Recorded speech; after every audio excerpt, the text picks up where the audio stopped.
Good morning. It's Nate Charles back with another thought of the day. It's September 11th, 2025. Every year on this date, we pause to remember nearly 3,000 people who died on September 11th, 2001.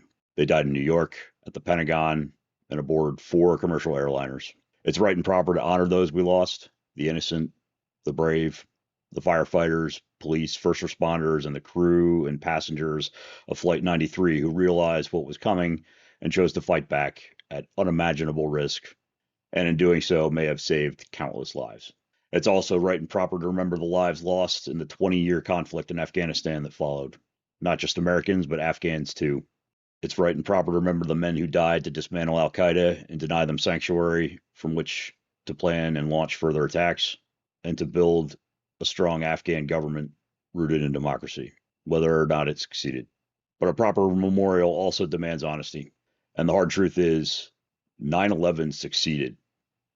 It succeeded not just in inflicting devastation, that was obvious, but in its broader rhetorical objective to instill fear, to provoke division, to weaken our confidence in one another and in our institutions.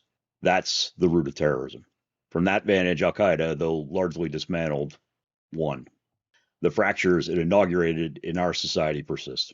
So, how do we counteract that victory?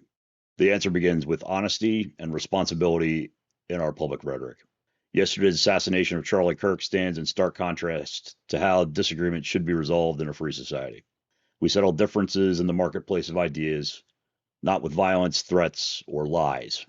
In that same marketplace, we must be scrupulous about the information we inject.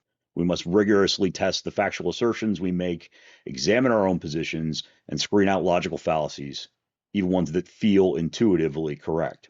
Whenever we allow half-truths, distortions, or fallacious reasoning to shape public discourse, we degrade the quality of ideas on which our democracy depends.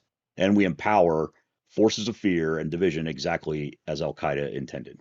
So what do we do to properly acknowledge and memorialize 9/11? We remember the dead and honor the brave. We acknowledge, frankly, that the terrorists achieved their goals, not only in loss of life, but in fracturing our civic confidence. And we must recommit in our words, in public discourse, and in our civic engagement to reject fear, reject division, and ensure that truth, reason, and integrity define how we argue and govern ourselves. That is the proper way to honor the memory of 9/11. Not with sentimentality alone, but with clear-sighted honesty and a renewed commitment to the idea that we are stronger together, grounded in shared facts and respect for each other. Thank you for listening in today. I'll see you again soon.